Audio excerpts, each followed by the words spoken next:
Presente. Minaya, Milagro, Minaya.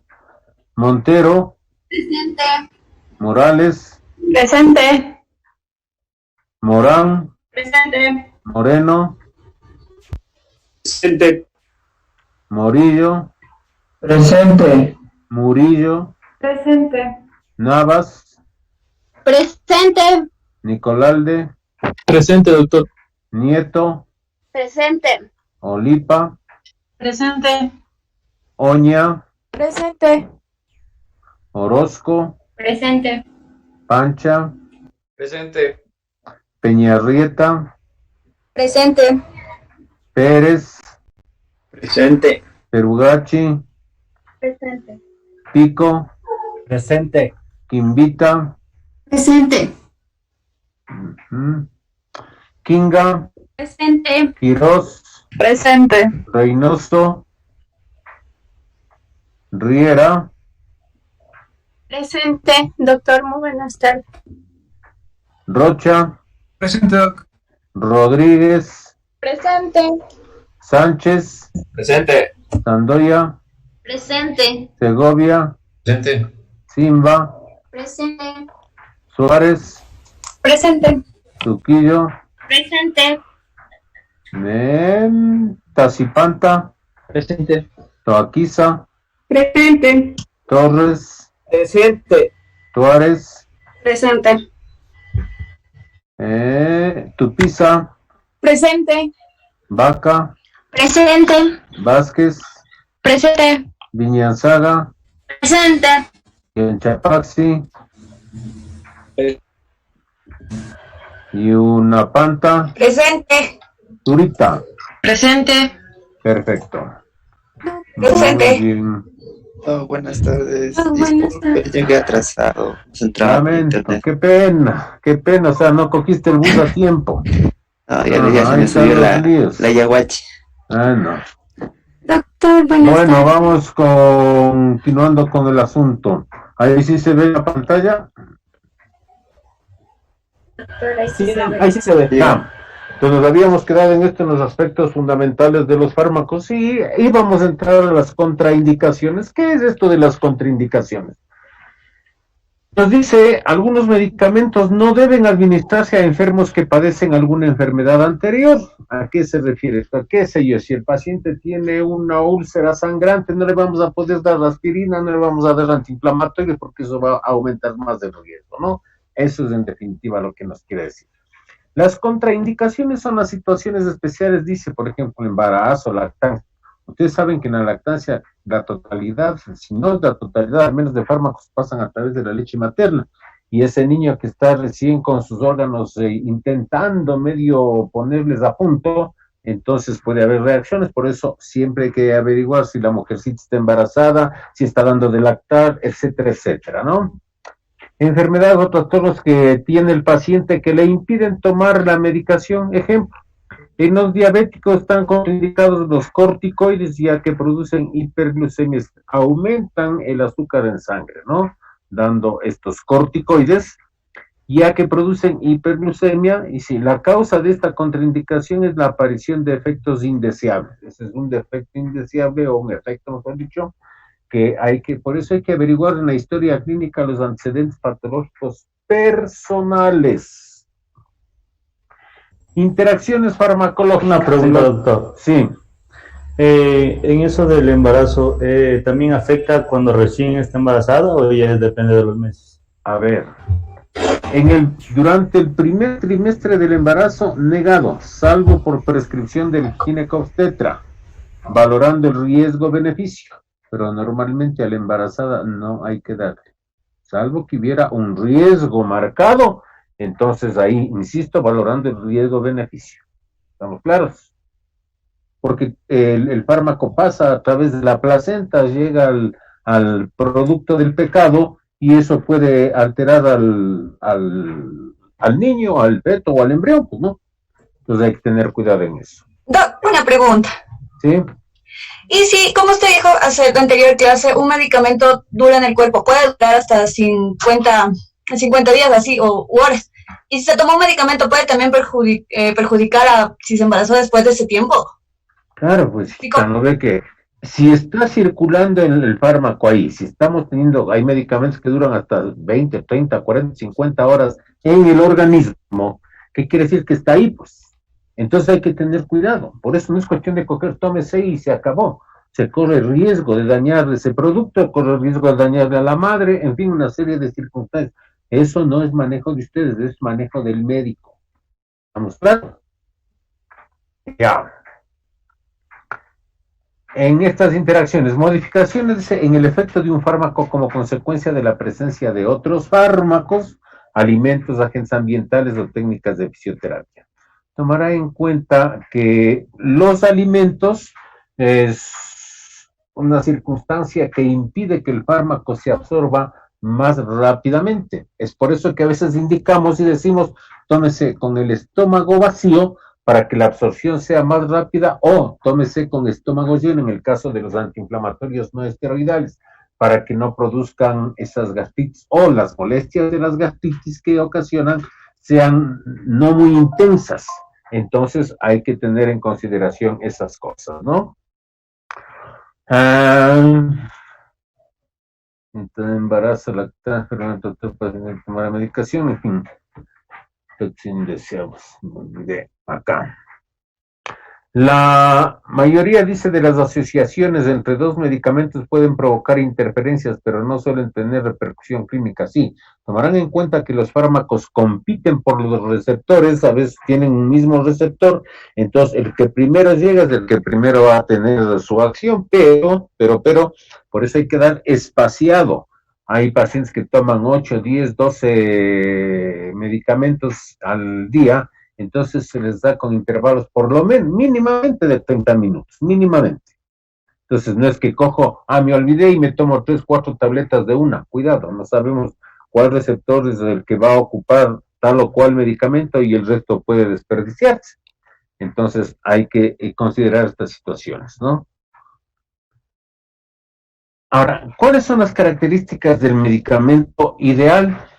Esto sería lo ideal, ¿no? Redundando en el término, son medicamentos que han aparecido en los últimos años, son generalmente más potentes, más selectivos y presentan un menor número de efectos adversos.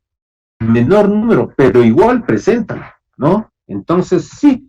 Entonces, no existe todavía el medicamento ideal, pero se puede enunciar algunas características que le aproximan a ser considerado como tal. Ahora, esas características son lo que ven ustedes ahí en el cuadrito.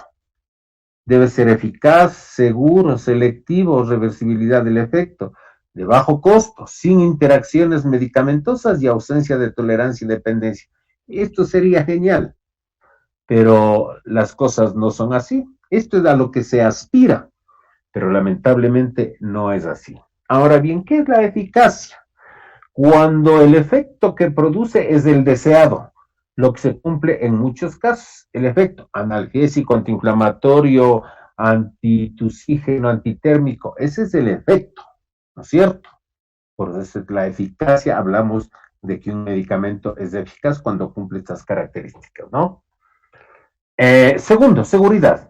El medicamento no debe producir efectos perjudiciales a dosis supraterapéuticas utilizando durante periodos prolongados. Ya. No debería producir, pero lamentablemente no es así. O sea, siempre nos va a producir algún efecto perjudicial, nocivo, en fin. Alivio o curo una cosa, pero voy complicando otra cosa. Les ponía el ejemplo, les decía, le voy a dar aspirina para el dolor de cabeza, pero dependiendo del tiempo que le voy a dar esa aspirina, le voy a ocasionar una gastritis. Ahí está el efecto, ¿no es cierto? Entonces, no es muy seguro que digamos el fármaco, ¿ya? La selectividad, los medicamentos ideales solo deben producir el efecto deseado. Eso sería genial, por eso sería selectivo, que solo me produzca el efecto y pare de contar. Entonces, para ello dice, debe actuar solo sobre un sistema sin afectar a los demás, imposible. Porque el momento en que se absorbió, es decir, ya pasó a la sangre, esto quiere decir de que ingresó al organismo y está distribuyéndose. ¿Estamos claros? Luego, reversibilidad del efecto. Una vez que ha actuado el fármaco, el efecto debe desaparecer, obvio. Entonces, si no desaparece el efecto, también esto me puede ocasionar serias alteraciones. ¿Estamos claros? Coste bajo o costos bajos. Precio elevado limita su uso. Vean ustedes que las medicaciones oncológicas, generalmente los pacientes con cáncer, si usted se va a la farmacia, ¿cuánto cuesta? Va a comprar afuera, son carísimos, ¿no es cierto? Entonces, esto lamentablemente igual no se cumple. Entonces, los costos de estas medicaciones son extremadamente altos. Entonces, hay que también ver qué sucede con la parte económica de este paciente, porque si por desgracia le coge una enfermedad catastrófica o una enfermedad huérfana, estas cosas, entonces los medicamentos también son altamente costosos. no deben tener interacciones medicamentos. El medicamento ideal no debe modificar su efecto farmacológico, dice, por la administración previa o simultánea de otro medicamento, que es lo que hacemos. Nos tomamos 2, 3, 4 tabletas de una, y uno de ellos, si es que no se alteran todos, entonces esto no deberían ser de esas interacciones medicamentos, porque además podrían potenciar la acción. Se me ocurre, pongo un analgésico de acción central con uno de acción periférica, potencio la acción de los dos y el efecto es mayor. Es mejor, obviamente, pero es mayor. ¿De acuerdo? Ausencia de tolerancia y dependencia. A ver, aquí voy a preguntar dónde está la lista. ¿Dónde está la lista? Este segundo. Ya me han robado la lista. ¿Dónde está? No, aquí está. A ver. ¿Dónde está?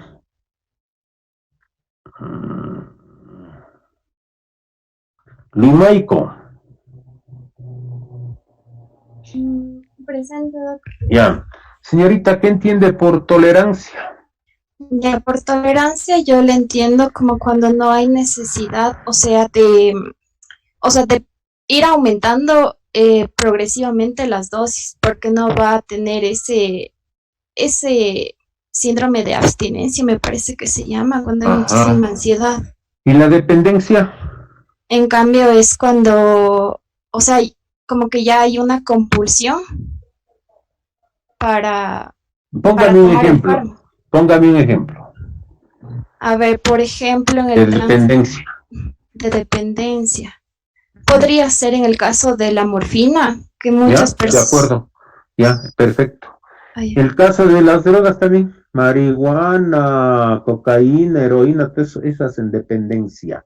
O sea, tienen además que depender de aquello para ellos sentirse bien, sentir alivio y todo lo demás, con la circunstancia de que tiene que ir aumentando las dosis. Y eso puede llevarle definitivamente a la muerte, ¿no es cierto? Entonces, un medicamento ideal no debe producir ni tolerancia, o sea, necesidad de aumentar progresivamente la dosis para mantener el efecto inicial, ni dependencia, compulsión a tomar un fármaco de forma repetida para evitar efectos desagradables de la abstinencia. ¿No es cierto? Claro, ya usted me leyó la respuesta porque estaba viendo una diapositiva, pero no importa, ya vamos a ver cómo se defienden, ¿no? Doctor, una pregunta. ¿Sí?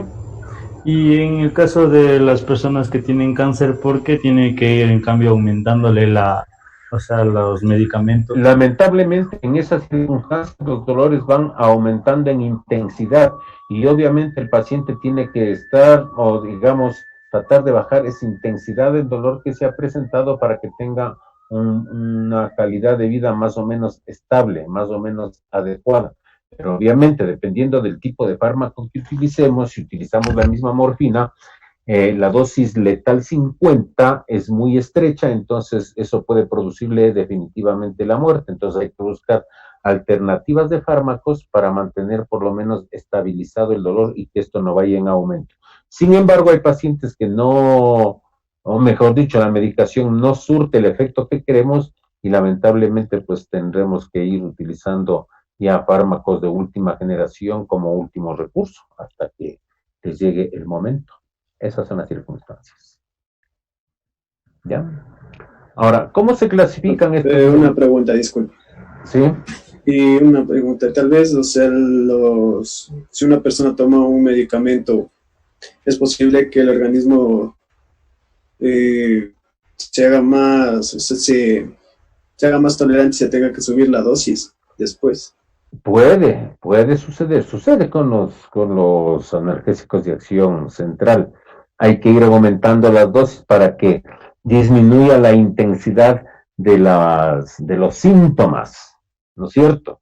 Entonces ahí hacen dependencia, ahí hacen tolerancia, ahí hacen todas estas circunstancias para evitar que se presenten esas molestias. Pero insisto, todo medicamento tiene una dosis letal 50, que a medida que vamos aumentando esa dosis, se va haciendo más estrecho ese margen y prácticamente ya no le surtirá efecto y posiblemente morirá esa persona.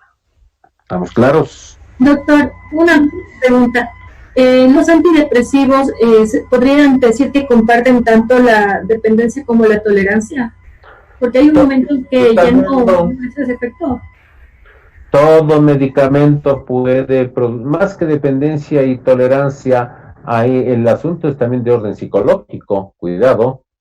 Claro que con los antidepresivos hay que tener cuidado, porque si es que usted inhibe mucho la corteza cerebral, también puede llevarle a la muerte, con mucha tranquilidad, entonces hay que tener cuidado.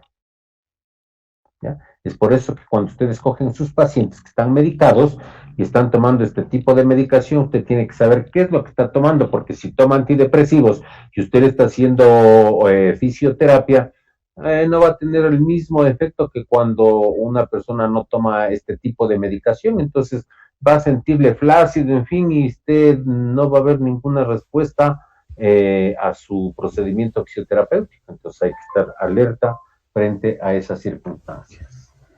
¿De acuerdo? Sí, una pregunta. Si el paciente fuera intolerante a un medicamento que está tomando. A ver, no oigo claro, alza la voz, por favor. Si el paciente fuera intolerante a algún medicamento que está tomando y en el momento que estamos haciendo el ejercicio se siente mal o es la primera vez que vamos a tomar, deberíamos hacer algo o darle algo para que... Nada, tú no puedes hacer absolutamente nada porque no estás facultado para dar medicación. Lo que tendrás que hacer es avisarle al médico para que él intervenga. Además, la intolerancia no se va a presentar el rato que le estás haciendo el ejercicio, porque si es que el paciente tomó la medicación antes de ir al consultorio, ya presenta la intolerancia y posiblemente presentará vómito, diarrea, alergia, alza de temperatura, todo eso. Entonces, la intolerancia, salvo que le dé ese rato ahí, ¿no? O que se tome ese rato en el consultorio. Es que la intolerancia no es que se hace presente cuando llega a tu consultorio, es casi a los 20 o 30 minutos generalmente. ¿Ya? Vamos. Sería mandarle al médico. Pero obvio es que no te vas a hacer cargo de un muerto ajeno, pues. ¿No es cierto? O sea, si vos ves que el paciente te dice, vea, no puedo respirar, me voy a morir, ¿qué te vas a hacer? El Superman y salvarle, y resulta que no le puedes salvar, no le puedes intubar, se te muere, ¿a quién le echan la culpa? A ti. Primero por incompetente, y segundo por hacer cosas que no eran de tu competencia. ¿No es cierto? Entonces hay que hacerse los salvadores de la patria, cada uno a lo suyo, así de simple. Esto que les digo de la farmacología es para que simplemente tengan noción de las cosas, qué es lo que va a suceder y estar alertas. Ante cualquier situación, lo primerito es al médico, vea, pasa esto, punto, y ustedes se libraron, y obviamente eso registrar en su historia clínica, porque donde que metan mano y se les muere el paciente, salgan corriendo, verán que estoy avisándolos. Ya. Bien, entonces vamos ahora con la clasificación de los medicamentos. Tenemos los medicamentos oficiales y no oficiales. Dentro de los no oficiales están las especialidades farmacéuticas, los genéricos y los magistrales. ¿Ya? Facilita esa clasificación. Entonces, medicamentos oficiales. ¿Qué nos dice? Descritos en la farmacopea de cada país. ¿Qué es la farmacopea? Ustedes ven ahí en ese gráfico, ¿no? Es un diccionario en definitiva de los productos farmacéuticos que tiene cada país y que eso se va ahí aumentando o incluyendo los nuevos fármacos o los que se utilizan en cada uno de los países. Nosotros tenemos influencia americana, influencia español, entonces de alguna manera hemos copiado todas esas tonterías de ahí. Ahora, esta farmacopea no es sino el listado de medicamentos garantizados y reconocidos por las leyes de salud de un estado. Nosotros tenemos nuestra farmacopea, ¿no es cierto? Aquí han sido esos productos comprados, son garantizados, que son reconocidos por las leyes de nuestro país, indudablemente. En donde consta, fijarse, verá lo que consta en esta farmacopea. No, es el acta de nacimiento, si ustedes quieren, dice, el origen del fármaco, las propiedades físico-químicas, pureza, métodos de identificación, valoración del producto, la dosis y métodos de conservación, entre otras cosas. Entonces, en este documentito, ahí está todo lo de ese fármaco. O sea, ninguno va a escaparse, salvo que haya alguna cosa turbia que se escapará de este libro, pero eso es lo que debe constar en las farmacopeas. Ahora, la presencia de una sustancia en la farmacopea y su contenido monográfico es una garantía imparcial de seriedad y solvencia científica y están avalizados por trabajos de investigación. Obvio, todo fármaco entra a procesos de investigación y todo eso está registrado, pues, y esto le da justamente esa garantía y solvencia científica, es decir, que entró a procesos de experimentación y no pues para uno, dos semanas, un semestre, años de investigación. Ahí está lo científico. En nuestro país, el CONASA, el Consejo Nacional de Salud, no sé si todavía exista, integró la Comisión Multidisciplinaria e Interinstitucional, la Comisión Nacional de Medicamentos e Insumos, quienes seleccionan un grupo mínimo de medicamentos que sea posible atender patologías prevalentes en el país. Este listado es el Cuadro Nacional de Medicamentos Básicos del CNMB y se revisa cada 2 años. No sé si todavía se revise aquí, pero en todo caso, con tanta corrupción que hay, no sé. Pero en todo caso, esto es lo que tenemos que cumplir con este Cuadro Nacional de Medicamentos. O sea, en base a este cuadro se atienden todas las patologías que en nuestro país tenemos, ¿no? Entonces, porque la comisión está revisado y consta, de hecho debe constar, y así exige la ley en este documento. En cuanto a los medicamentos no oficiales, dice, los que no están publicados en la farmacopea, por eso son no oficiales, los otros están publicados en la farmacopea. Ahora, en este Cuadro Nacional de Medicamentos dice, aunque para comercializarlos usan principios activos que constan en ellos. El principio activo, ya les había dicho, no es sino la sustancia que produce el efecto farmacológico, ¿no? ¿Estamos claros hasta ahí? ¿Sí? Bien. Ahora, ¿qué son las especialidades farmacéuticas?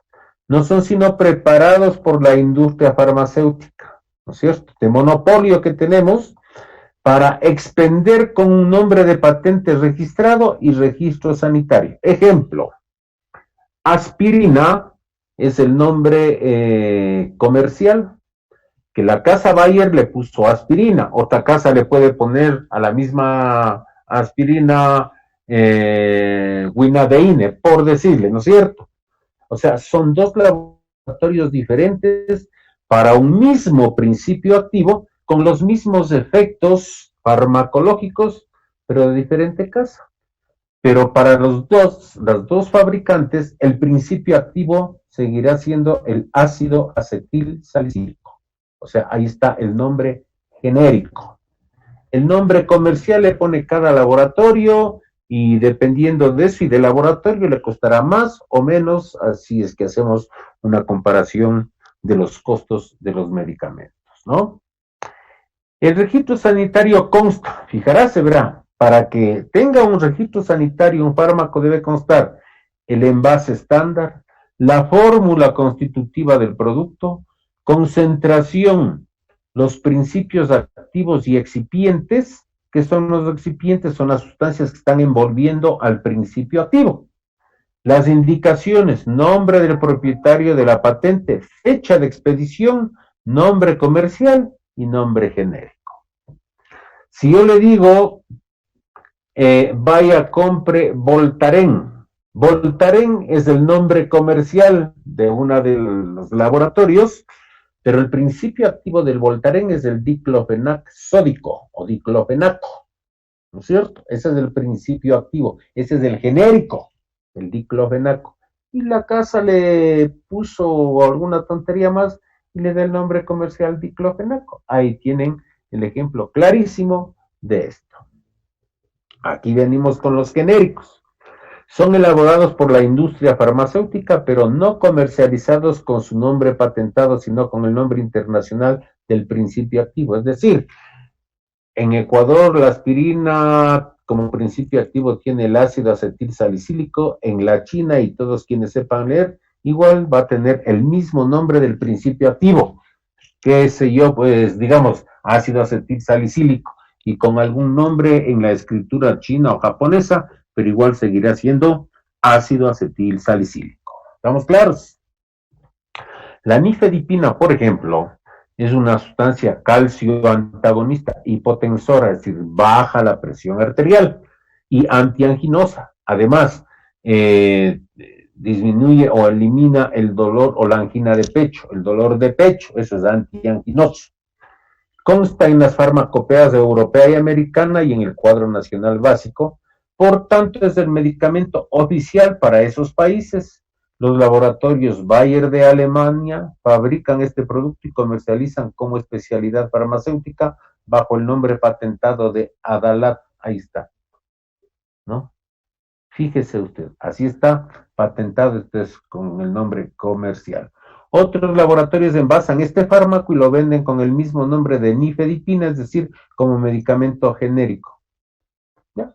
Por eso es que cuando compramos un medicamento siempre tenemos que fijarnos el nombre comercial y el nombre genérico, ¿no es cierto? Porque hay gente que tiene mucho problema con esto y dice, mire, pongamos la misma aspirina.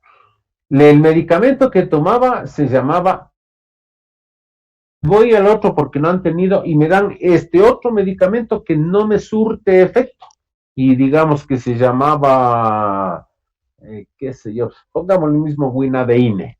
Dice, no me hace efecto, entonces usted le dice, vea, el principio activo es el mismo, de aspirina de la una casa y el Winadeine del otro, el principio activo sigue siendo ácido acetil salicílico, es decir, y hacen una dependencia de orden psicológico, porque si es que no ven el nombre aspirina, ya no le hace efecto. ¿Ya? Verán, se me está saliendo aquí que en 10 minutos se acaba. Si es que se cierra, por favor, vuelven a abrir, ¿de acuerdo? Porque tenemos que avanzar un poquito. Porque además verán que en los 3 días de clases nos están robando 45 minutos. Entonces, tenemos que un poquito, subamos unos 10 minutos más, ¿no? Y ya. Ahora sí. Una pregunta.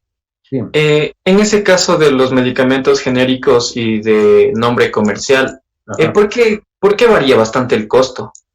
Justamente por los laboratorios, porque hay laboratorios de primera y de tercera. Pues. Tú no vas a competir con el laboratorio de la Pfizer que tenemos aquí y el laboratorio LIFE. Ponemos ese ejemplo, ¿no? O sea, como en todo hay de primera, segunda y tercera. Entonces, claro, ellos son los que ponen los precios, además, la inversión que tienen que hacer para efectos de investigación, ¿no? Y producción, obviamente, de los fármacos. Entonces, ellos ponen un porcentaje X para ganancia, además, pues, ¿no? Porque tienen que ganar. ¿Ustedes creen que con esto de la pandemia los laboratorios no van a salir ganando? Y el primer laboratorio que consiga hacer la vacuna, acordarás, ahí es cuando uno quisiera ser gerente o dueño del laboratorio, para que se te acabe todas las preocupaciones de las deudas que tenemos. Entonces, esa competencia que suele haber entre los laboratorios justamente por estas circunstancias. ¿Sí? Ya. Dentro de los medicamentos no oficiales teníamos también los magistrales. Los que dice, no son sino preparados por el farmacéutico a pedido del médico que indicará los componentes, la dosis y forma farmacéutica que debe prepararse. Por ejemplo, se le dice, prepáreme fosfato de codeína 120 miligramos, cloruro amónico 3.6 gramos, elixir de hidrato de terpina. Esas siglas que están ahí, CSP, eso quiere decir cantidad suficiente para 120 mililitros, mézclese y se formó el jarabe. ¿Estamos claros? Entonces, estos medicamentos magistrales generalmente suelen mandar ahora los dermatólogos, ya son prácticamente, creo que los únicos que quedan, o algún otro. Entonces dice, váyase a la botica alemana con esta receta, entonces le manda así parecido a lo que está ahí en el ejemplo, Entonces usted le entrega al farmacéutico y el farmacéutico coge y le prepara. Por eso se llaman magistrales. ¿Ya? Perfecto. Ahora, el medicamento suele designarse con diferentes nombres. Ahí está. Nombre químico primerito. Describe la estructura molecular del fármaco, proporcionando identificación química completa y precisa. Pero fíjese lo larguísimo del nombre. 7-cloro-1,3-dihidro-1-metil-5-fenil-2H-1,4-benzodiazepin-2-dona. Claro, esto ni los químicos farmacéuticos podrán meterse posiblemente de memoria, ¿no es cierto? Pero ese es el nombre químico de ese producto. Ahora, este medicamento también, o los medicamentos, deben tener un nombre de código, es decir, les podemos ubicar de diferentes formas, ¿no? Con el nombre de código que dice, durante la fase experimental y en parte de la investigación clínica, el fabricante da al producto un código permitiendo manejar la literatura con soltura, que si debiera hacerlo con el nombre químico, por ejemplo, Roche, laboratorio, ¿no? Podría designarlo como RC-085. Fíjese en este mismo reducido a esto, es más fácil. Y hecho por este laboratorio, entonces si ve RH, dice, el laboratorio Roche, con este código, tienen registrado este nombre de acá, de este químico, entonces la benzodiazepina, por ejemplo, entonces es más fácil ubicarlo. El nombre genérico que hemos visto, denominación común internacional. Si el fabricante descubre que la nueva droga tiene propiedades terapéuticas y sus perspectivas de mercado son satisfactorias, entonces le pone ese nombre genérico. Ejemplo, ya les decía, aspirina tiene su genérico que es ácido acetilsalicílico. El comercial es aspirina. El nombre comercial, marca con la que es registrada por los laboratorios farmacéuticos, y hay varios laboratorios que comercializan, por ejemplo, el paracetamol, por lo que existen varios nombres comerciales. Ese paracetamol es conocido como apiretal, febrectal, gelocaltil o termalgin, y que se suelen escribir con el símbolo R, esa R envuelta en un círculo o encerrada en un círculo, y que significa marca registrada, por su nombre comercial. ¿Estamos claros? Ya. En cuanto a las vías de administración medicamentosa, jóvenes, este es trabajo de ustedes, que me van a adjuntar al portafolio que les mandé el día de ayer. Todo lo que es vías de administración medicamentosa, todo, oral, rectal, parenteral, intratecal, ventajas, desventajas, en fin, estas cuestiones ustedes van a consultarme. Eso me suman al portafolio que envié el día de ayer. Y vamos a entrar entonces ahora a los procesos farmacocinéticos del sistema LADME, que era lo que preguntaba ayer la señorita Valdión. Entonces, atenderán esta parte y entenderán. Les decía que el sistema LADME, si vamos por las siglas, L de liberación, A de absorción, D de distribución, M de metabolismo y E de excreción o eliminación. Este es el sistema LADME por el cual pasa un fármaco, ¿no? Entonces, para entender, dice, cómo evolucionan las curvas de niveles hemáticos, o sea, niveles del fármaco en sangre, se estudia el conjunto de procesos que tienen lugar desde que el medicamento se administra hasta que alcance el lugar de acción o la biofase. De forma general, considerar que la concentración del fármaco en sangre, o sea, los niveles plasmáticos, se refiere a eso, es un indicador aproximado de su presencia cuantitativa en la biofase, es decir, donde está actuando y donde debe ejercer su acción, sea en la articulación, en los pulmones, del corazón. Esa es la biofase, por si acaso.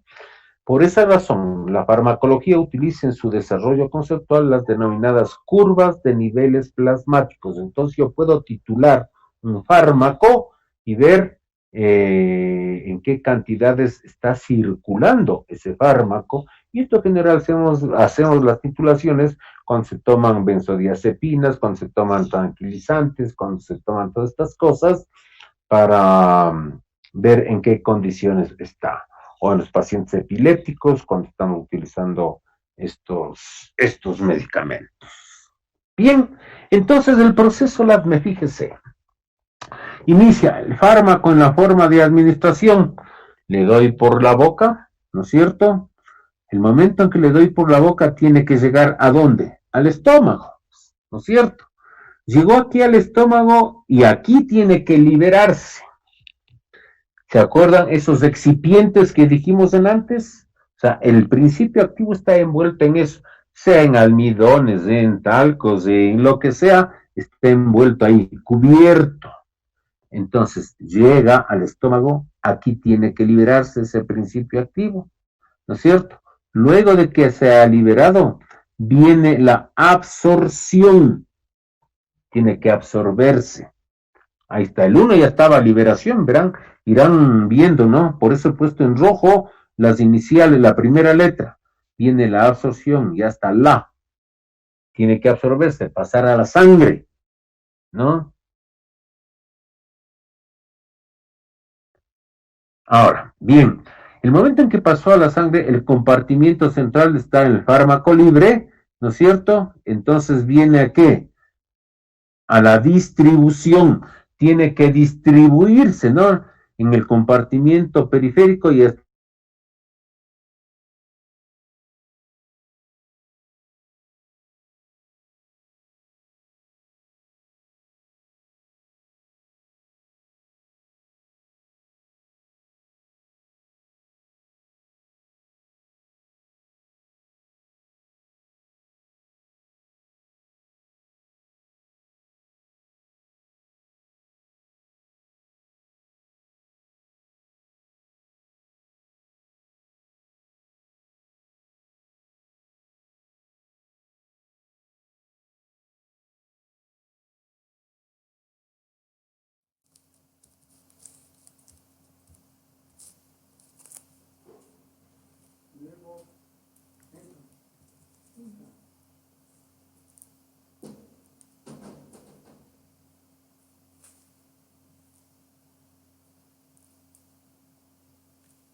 Ahí si ven, Joel.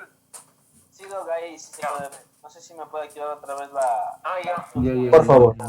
A ver.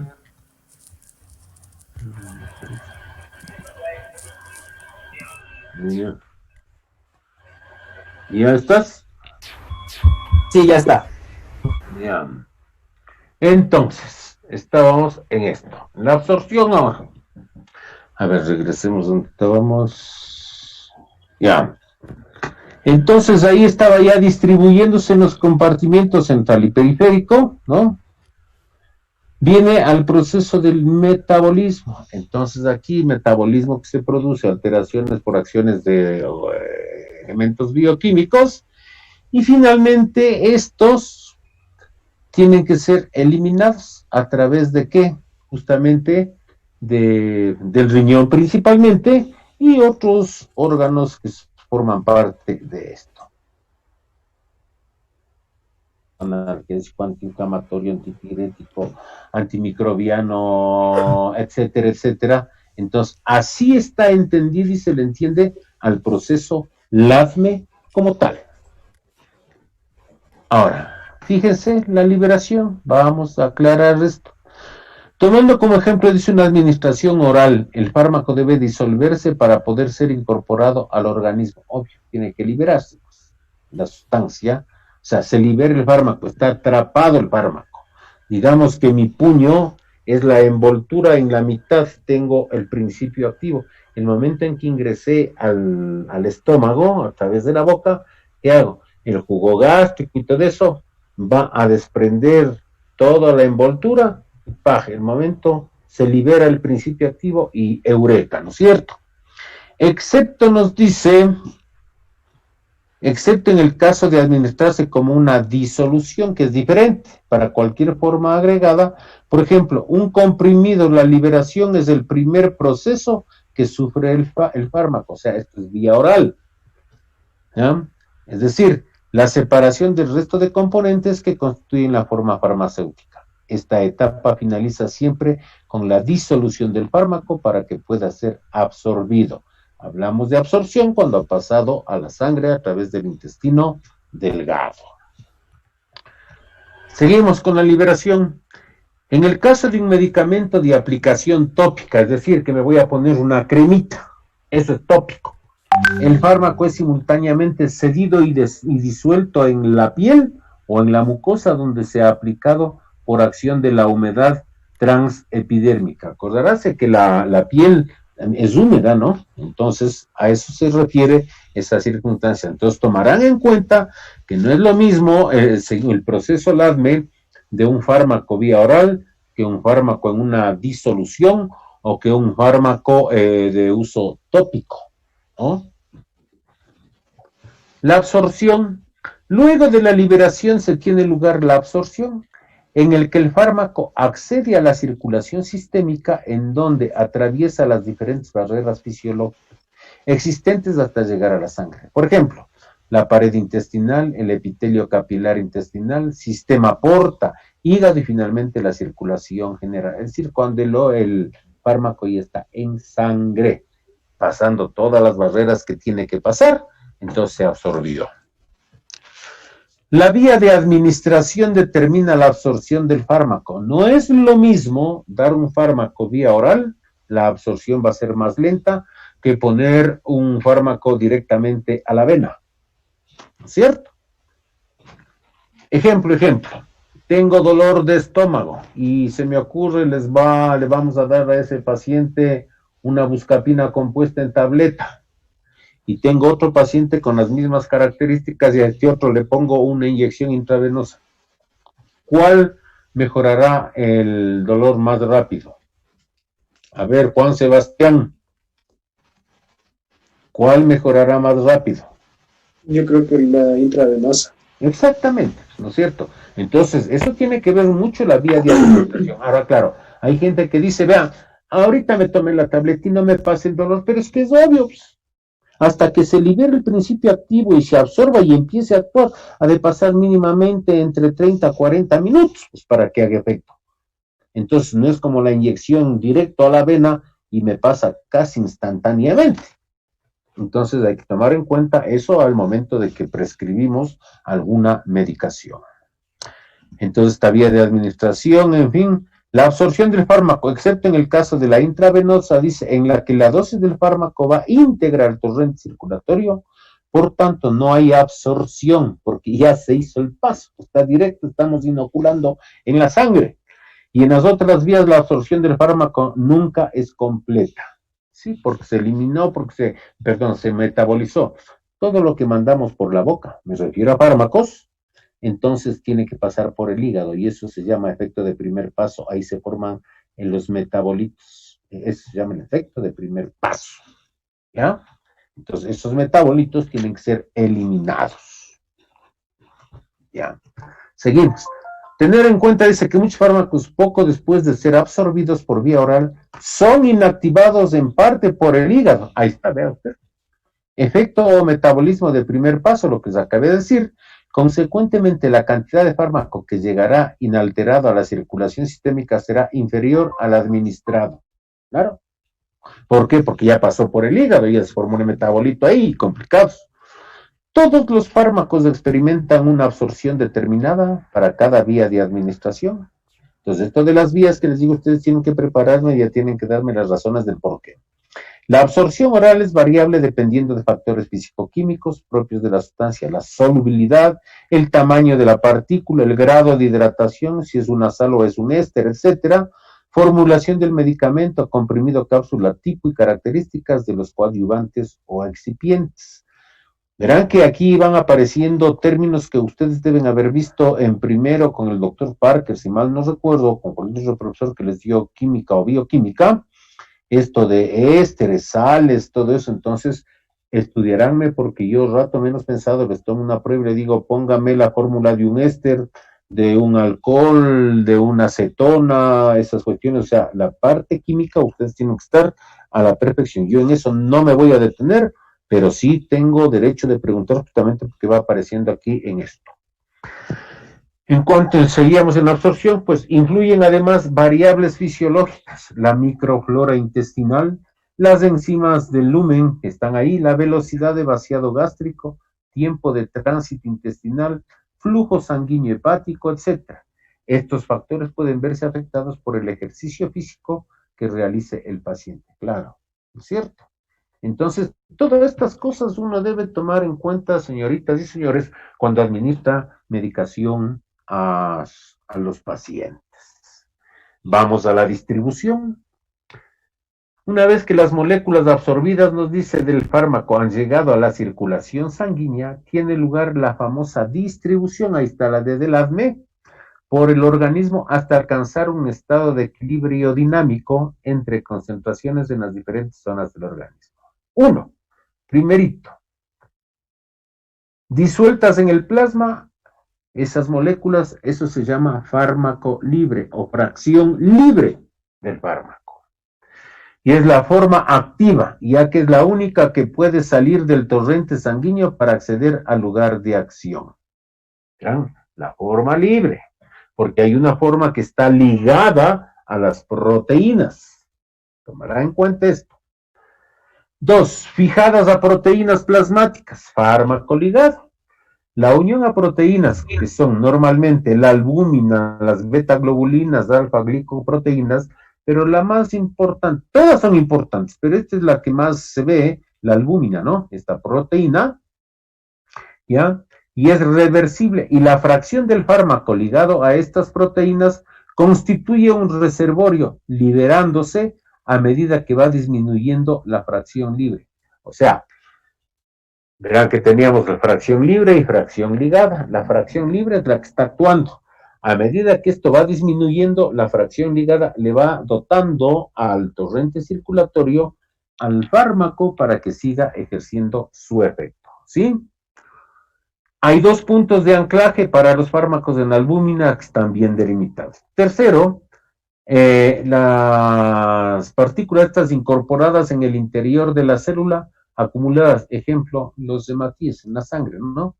Están al interior de la célula. Estas, que era proteínas. Y a propósito, ¿qué proteína tenemos pues en el glóbulo rojo? A ver, ¿dónde está? Gutiérrez Alexandra. Aquí estoy, estoy. ¿Cuál es la proteína que tenemos en el glóbulo rojo? Estoy pensando. Bueno, podemos tener entre vitaminas, hormonas, pero... no. ¿Vitaminas? ¿Qué vitaminas tienes en el glóbulo rojo? Proteínas plasmáticas puede ser, doctor. Estamos hablando de proteínas. Estoy preguntando que ¿qué proteína tiene el glóbulo rojo? Hemoglobina. ¿Ah? Hemoglobina. Exacto, la hemoglobina es una proteína.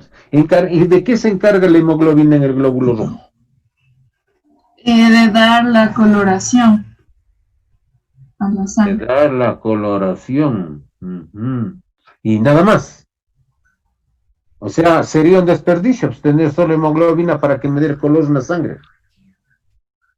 Sí ha visto que en el proceso de la respiración, o mejor dicho, en la circulación se forma la oxihemoglobina y la carboxihemoglobina. ¿No ve?